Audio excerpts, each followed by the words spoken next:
Welcome to The Secret Truth. I'm George Butler. More tonight, I've got a very special guest with me, Tony Gosling, but he's from New Zealand. And welcome to our program, Tony Gosling. Well, I'm actually visiting New Zealand in the Coromandel Peninsula at the moment, which I thoroughly recommend to any of your listeners to get a trip over here to New Zealand. It's really a beautiful country. I think the British colonialists actually did a quite good job in, first of all, not killing off all of the indigenous people here, but actually making land deals with them.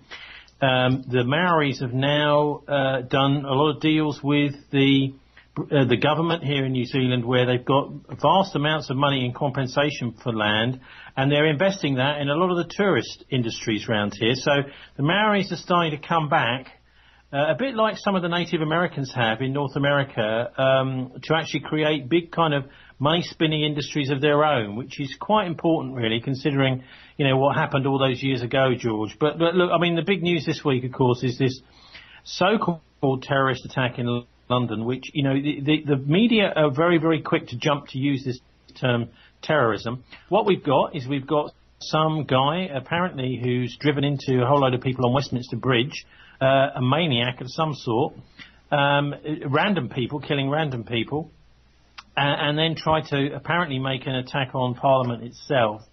So on the face of it, there certainly does seem to be an attempt to use terror. But there's a tremendous number of anomalies. Of course, the biggest one, you've got to start with this, even though for many of the London media who've been covering this, and the Western world's media, including, incidentally, China and Russia, which I am very disappointed in, is they're not really raising any questions about the suspect being shot dead straight away. This is a characteristic of a cover-up. It's characteristic of a false flag operation. It's characteristic of any kind of attack which has been prearranged, where the person who's been shot dead, like Lee Harvey Oswald, is a patsy, and yet very, very little questioning of the whole shooting dead of this guy.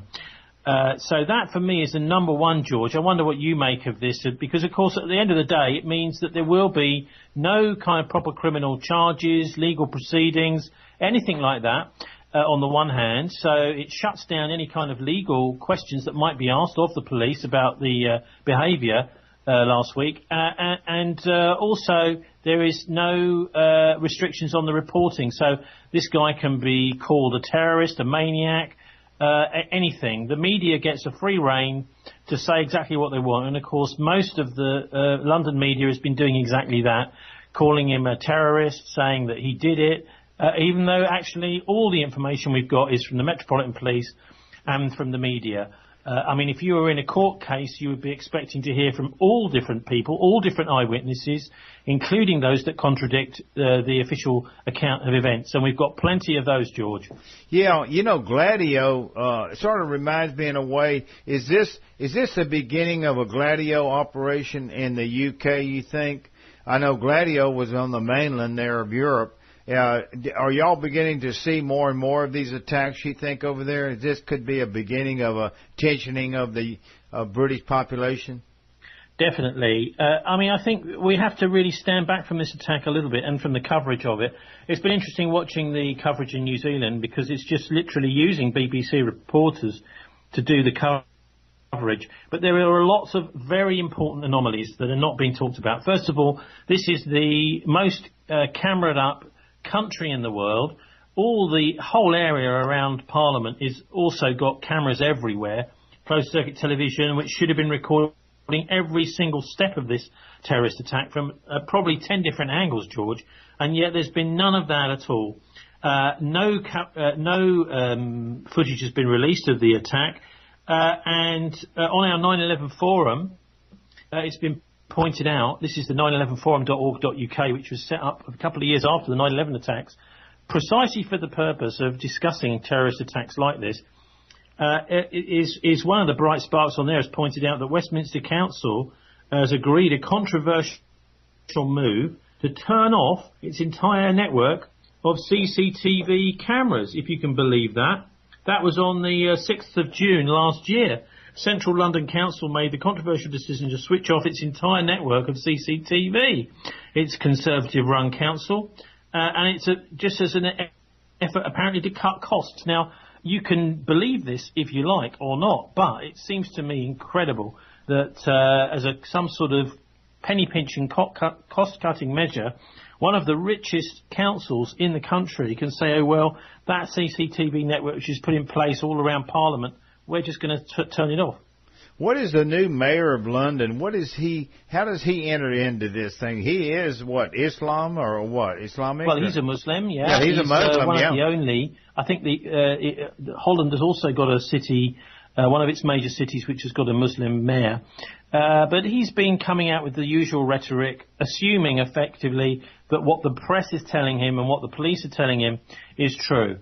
That this is some kind of Islamic attack. ISIS have claimed the attack.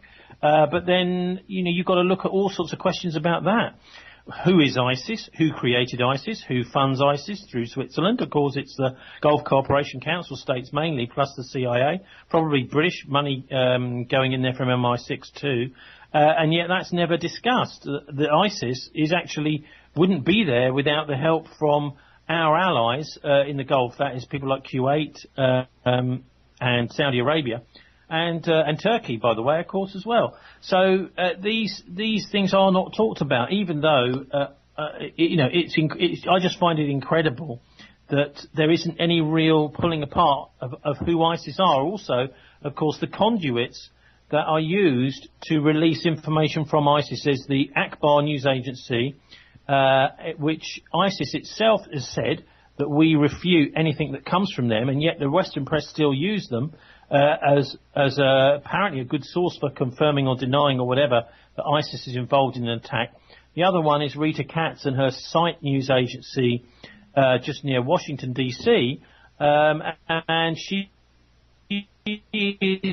used to work for the Mossad, Rita did. Right. And there are all sorts of questions about whether the videos that she's been putting out, I mean, she was one of the people that put out those Bin Laden videos, if you remember those, around about 2003, 2004, which are now laughed at, really, as hoaxes, as fakes, where Bin Laden is supposedly speaking, but his face is not moving, his mouth is not moving for most of the video. You just get a little bit of movement.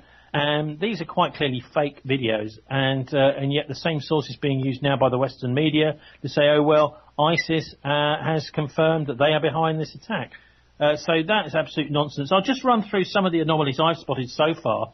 And, of course, you would maybe expect one or two anomalies in any attack, but when you get so many, I've just got 6 here. First of all, as I say, the suspect is shot dead. No need to shoot him dead. Although he was a knife-wielding attacker, he could very easily have been shot his legs, shot his arms, basically to bring him down, to disarm him, or they could have used a taser. So they had several different options, but no, they decided to kill the guy to avoid any kind of awkward court case questions. So that Lee Harvey Oswald aspect to it all is number one for me. I mean, if you kill the suspect, then there's no questions. Dead men tell no tales, and you just move on, and you have to accept whatever the press is telling you about an attack. But then there were also reports from Daniel Sandford at the BBC about multiple other occupants of the car that did this killing spree along the pavement at Westminster Bridge. So that's the BBC saying that.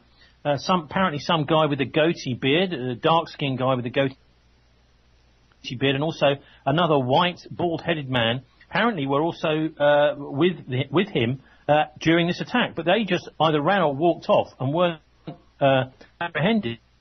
So this is I think, very interesting side. That some eyewitnesses, some of them who apparently were police who were there, said this to Daniel Sandford at the BBC. Then, of course, the guy that's finally been named as the suspect is apparently a Muslim convert. And he was also known to MI5. Now, this, again, does point towards him being a patsy manipulated into this. We've had quite a lot of people who are Muslim converts. For example, the guy who was the shoe bomber, he was a Muslim convert. We have one in Bristol who was a Muslim convert. People who have got no real interest and haven't been brought up as Muslims, but then they've somehow been convinced by somebody to become a Muslim. These make perfect patsies, and they're easy to manipulate. But also, of course, this MI5 have been following this guy. They admit that they know who he is. They've been following his career. They have records on him. And yet, of course, he wasn't followed closely enough, and they did nothing to stop him doing this attack. Also, he was born and brought up in the UK, so all of the xenophobia about, we've got to watch out for the foreigners, blah, blah, this guy doesn't fit into that category at all. He was brought up in Luton in Bedfordshire, apparently, and he was born in Britain. So he's basically a violent British criminal turned Muslim convert. Now, this to me... And, of course, he's not around anymore to deny this. So this is a label which is being put on him, which he can't refute, which he might well do, of course, if he had the chance to at a court case. Say, well, I'm not a Muslim or whatever. He may refute these things. Also, very strange that MI5 didn't intervene to stop him, even though he was being watched by them and he was also a violent criminal. Apparently, he was able to easily get a job as a teacher in Britain. And then, finally, my other anomaly is that the security correspondent on Channel 4 News, Simon Israel, got completely the wrong name. He actually named the guy, obviously being told by MI5 who had done the attack, as completely the wrong person. In fact, during a live Channel 4 News programme, the guy who Simon Israel named as the attacker, his brother phoned up and said it's not him because he's in jail. I just visited him a couple of days ago. It's definitely not this guy. So you've got false information, disinformation being fed to the journalists, to gullible journalists like Simon Israel on Channel 4 News by the security services. Again, George, I mean, it's starting to stack up at least 6 or 7 different reasons why you would think that there is this is a put-up job. It's basically theatre. It's not a lone wolf. And the fact that there's been something like 7 arrests, several other people detained in Birmingham as a result of this attack also implies that he wasn't acting alone. Why would the police be arresting a whole load of other people connected with him and detaining them? If after a couple of days of having been arrested, they're still in detention. If this was a lone wolf attack, I think it's pretty obvious to me that there is much, much more to this than we're being told, and that this is just another one of those attacks, part of a strategy of tension designed in order to try and make us relinquish our civil liberties. We've got to have effectively a police state. Right. They're coming up with all these fake news sites now. Are y'all running into that over in the UK or at all? I mean, well, the whole fake news phenomenon, of course, is a fake in itself. It is, isn't it? The celebrities. We were having a laugh with a New Zealand couple the other day. Justin Bieber, he's fake news. This guy shouldn't even be on the news. He's got very little talent. There is a tremendous amount of stuff which pushed in front of our faces, which really shouldn't be there. It's done to create this kind of fake celebrity status. But look, this police state stuff is getting serious. You've got 100,000 or so. I mean, I know there's tens of thousands, certainly, of people employed in the Department of Homeland Security in the United States. It's basically a gravy train, and the security state and paranoia is an industry in itself. Part of a massive amount of our taxpayers' money is now going to feed this security state. But look, a couple of things with our London attack which indicate a police state. First of all, you've got a massive boost to security on the Houses of Parliament. Now, I don't know if you've ever visited the Houses of Parliament, George, on one of your trips to Britain. Have you ever been over here? Yes, I've been over there a couple of times. Yeah, you bet. I've been to Ireland. Well, if you ever London. try and visit Parliament as a tourist even, you will see there is a massive amount gosh, of they're all over the place over that. It is impossible to get past the armed guard. I know. How did this guy get past these armed guards? Absolutely ridiculous. Anyone that's even been there to lobby their MP will find out that there are ridiculous numbers of security checks, 2 or 3 sometimes, and there are various walls of armed police. Now, apparently this guy just waltzed straight dancing maybe, past these armed police to get very close to the actual Parliament building itself. So there must have been some kind of deliberate takedown of the security system at the Houses of Parliament. None of this has been mentioned or commented on by the London press. Also, this shoot-to-kill policy. This has been brought in surreptitiously. Effectively, the police are now able to basically, what they say is, because you may be wearing a suicide vest, well, I mean, I don't know how you decide whether someone is or not, but anyway, anyone could be. Maybe a completely innocent person who's not even connected with terrorism at all could be wearing a suicide vest and then get shot in the head because the police think they might be. This is exactly what happened to the innocent guy, Jean-Charles de Menezes, who was shot dead on the London Underground immediately after the 7/7 London bombings. He was an electrician. One of the suspicions about him is that he had some information about what had been going on the London Underground in the immediate days before the 7/7 London bombings, and that potentially he was involved and he knew something, and effectively he was executed. What this does, as has happened with this guy in the London attacks, effectively the guy's been executed, just like Jean-Charles de Menezes was executed by the police. This is a sure sign of a coming police state. This is what happened to Mark Duggan back in 2013 when we had all the riots in Britain, in Brixton. He was unarmed, and yet he was shot dead by the police. Just a little bit earlier on this year, up in Huddersfield, there was another guy who was pulled over by the police. He didn't have a gun. Apparently he didn't have a gun in the car, or he certainly wasn't holding a gun. The police executed him. This shoot-to-kill policy is there for one purpose and one purpose only, not just to protect the police, because that's what they always say. It's there to stop any kind of court case against the police, and it's also there to release the media to say anything they want to smear the person. If the person is allowed to survive, and if they're alive, they can then sue the press for defamation of character. If the police shoot them on the scene and kill them on the scene, then the press can say whatever they want, and they can run out any old nonsense rubbish story on the press about them they want to, without any fear of ever being sued. So this guy could have been maimed, he could have been disarmed, he could have been tasered. There's all sorts of things that could have happened to him, but no, he's shot dead by the police, effectively executed. It means there's no judicial process, and even if there is an inquest into the guy's death, the authorities, as we've seen with the London bombings in 7/7, the coroner can just say, well, no jury, and the coroner can decide for themselves. So this is a way of getting round judicial process and due process of law, George. Just kill the guy. Is exactly what they did to Lee Harvey Oswald. Right. Last year, towards the end of Obama's administration, 2 U.S. Senators, Rob Portman and Chris Murphy, had passed a bill. The name of it was Countering Disinformation and Propaganda Act. It was supposedly put forward and made part of the National Defense Authorization Act. And this is supposedly to counter disinformation and propaganda and stuff. This is the beginning of the end for alternative news sites. See what I mean? Well, it could be. Although I think, there are people like me, George, who will just keep going whatever, by whatever means. I mean, for example, I was on the radio here in New Zealand just the other day talking about what has been a massive story over here for the whole week this week, which is about the New Zealand security forces in Afghanistan running what is effectively a punishment killing 5 Afghanis after one of their SAS men was blown up in a roadside bomb. They then went in and 5 Afghani people, innocent people, civilians, were then killed. And then there was a subsequent cover-up after it.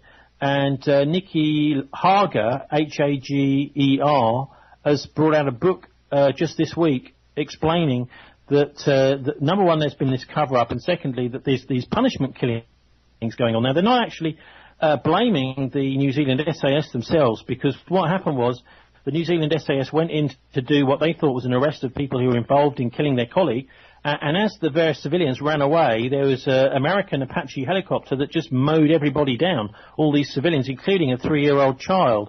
And this has been big news over here, but of course it hasn't really hit the headlines in Britain and the United States, because that is the way that the news works these days, is that it's kept very, very local to the country concerned, like literally just here in New Zealand.